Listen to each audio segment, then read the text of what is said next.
Jelajahi cara baru mendapatkan informasi. Download Metro TV Extend sekarang.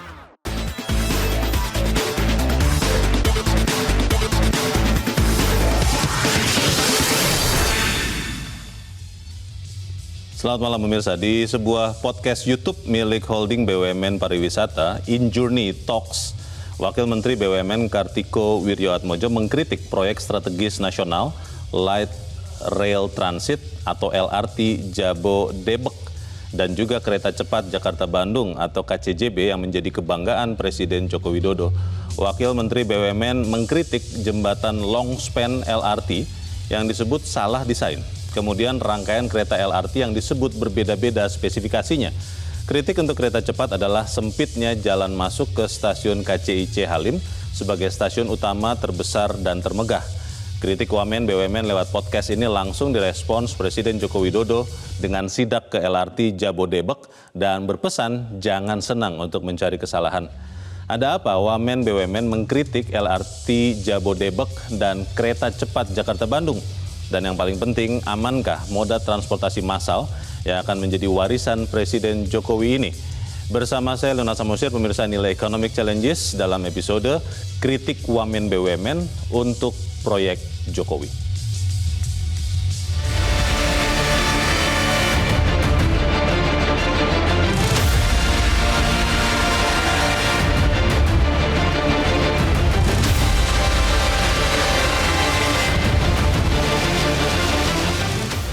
Ini adalah yang pertama kali kita kerjakan. Jadi kalau ada koreksi, ada yang perlu dievaluasi, perlu ada yang diperbaiki, ya kita perbaiki. Jangan seneng mencari-cari kesalahan, karena kesalahan pasti ada.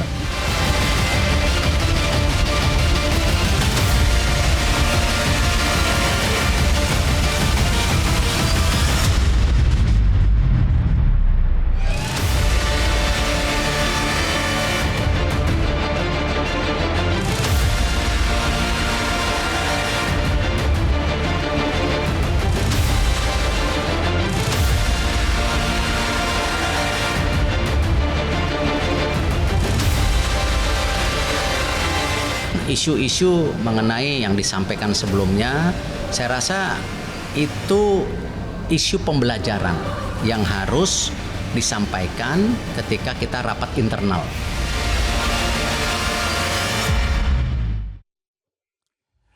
Dan pemirsa, malam ini telah hadir bersama kita 4 orang narasumber, 3 orang hadir langsung di studio Metro TV. Yang pertama adalah anggota Komisi 6 DPR RI, Herman Hayaron. Pak Herman, selamat malam. Selamat malam. Ya. Kemudian juga telah hadir bersama kita ekonom atau pakar ekonomi Faisal Basri. Bang Faisal, selamat malam. Malam. Sehat-sehat Bang? Baik. Kemudian juga telah hadir bersama kita aktivis atau ketua Jokowi Mania Joman Emmanuel Ebenezer. Bro Noel, selamat malam. Selamat malam, Leonard. Dan juga telah bergabung bersama kita melalui saluran telekonferensi atau sambungan Zoom pengamat kebijakan publik Gigin Praginanto. Pak Gigin, selamat malam. Selamat malam. Ya, saya akan bertanya ke Bro Noel dulu karena di sini sebetulnya kami sudah berusaha mengundang Wakil Menteri BUMN, kami juga sudah berusaha mengundang wakil-wakil dari pemerintah tetapi tidak bisa hadir. Mungkin Bro Noel boleh menjelaskan sebetulnya apakah kemudian kritik itu yang disampaikan oleh Pak Kartiko yang Anda tahu itu sebetulnya memang untuk memperbaiki masalah. Kenapa kemudian disampaikannya sekarang? Itu kan sudah terbangun Longspan itu, atau memang ini adalah upaya untuk memperbaiki kondisi BUMN? Apa yang Anda tahu, Bro Noel? Ya, secara realita bisa kita lihat, memang itu yang disampaikan Pak Tiko itu kan realita ya, yang terjadi di beberapa proyek-proyek di BUMN. Yeah. Dan memang ini menjadi problem kita hari ini, apalagi beberapa kebijakan Presiden. Berkaitan dengan proyek-proyek besar ini kan bagian dari legacy yang harus beliau jaga. Yeah. Nah, pernyataan Presiden yang berkali-kali ya sudah, kalau soal dicari-cari kesalahannya sih mudah sekali, pasti setiap aspek itu pasti ada kesalahannya. Okay. Entah itu secara teknis atau secara apalah ya. Tapi Baik. secara substansial apa yang disampaikan Wamen itu sebetulnya itu menjadi kritik yang bagus ya, karena biar gimana pun itu menjadi bahan evaluasi. Jangan sampai nanti ke depan infrastruktur kemudian proyek-proyek besar ini dijalankan secara ugal-ugalan. Jadi apa yang disampaikan Pak Tiko ini, Pak Wamen ini menurut saya sudah bagus sekali ya. Karena biar gimana pun kebijakan ini kan selaras dengan apa yang diinginkan oleh presiden. Jangan sampai kebijakan itu tidak selaras. Jadi semua sama-sama ingin menjaga supaya proyek yang sudah berjalan ini jangan sampai mangkrak, jangan sampai menjadi candi-candi setelah presiden sudah tidak lagi memimpin di eksekutif. Kira-kira gitulah, Leonard. Bro Noel, yang menarik adalah ini kan sebetulnya pertama kali muncul itu di podcast ya. Siniar di kanal YouTube Injourney, dan sampai sekarang itu sudah tidak ada lagi, sudah di take down, sudah dihapus. Itu artinya memang sesuatu yang tidak benar harus disembunyikan kritik itu, atau seperti apa ya? Karena kalau memang itu ternyata benar untuk memperbaiki, kan harusnya tetap saja ada di siniar itu, di podcast itu. Problemnya siapa yang men-take down podcast itu? Berarti kan ada problem di podcast itu, mungkin ada kekhawatiran yang disampaikan mungkin membuat beberapa orang di lingkaran Jokowi tersinggung kali. Padahal sih secara substantif kan nggak masalah. Karena itu juga bagian yang harus disampaikan secara terbuka. Memang ada problem, dan problem itu kan nggak boleh juga kita sembunyikan. Apalagi presiden berkali-kali sampaikan setiap ada masalah ya harus kita evaluasi, biar ada solusi gitu. Bukannya disembunyikan begitu ya? Bukan disembunyikan. Jadi Pak Tiko apa yang disampaikan itu secara objektif lah saya melihatnya. Apalagi beliau kan menyampaikan secara profesional, dan juga dia punya tanggung jawab secara moral dalam penyampaian yang dilakukan beliau di podcast itu.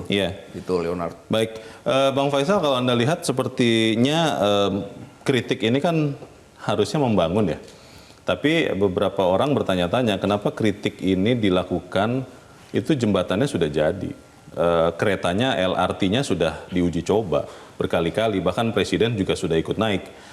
Ini kan artinya bisa jadi masalah baru lagi. Kalau Anda lihat sebetulnya seperti apa manfaat kritik wamen BUMN itu, Bang Faisal?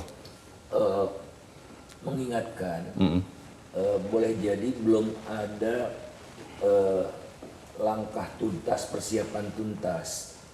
Sementara deadline untuk meluncurkan proyek ini sudah di depan mata. Tadinya rencananya 18 Agustus mau dioperasionalkan, tapi akhirnya mundur ya. Risiko. Nah, kelihatannya komunikasi tertutup itu tidak efektif. Nah, jadi satu langkah extraordinary dari Pak Wamen untuk menyelamatkan proyek ini sebetulnya. Luar biasa, karena proyek ini kan bermasalah sejak awal. Sejak awal ya. Yang memimpin proyek ini bukan KAI, tapi Adikarya. Sebagai pembangun ya, konstruktornya ya.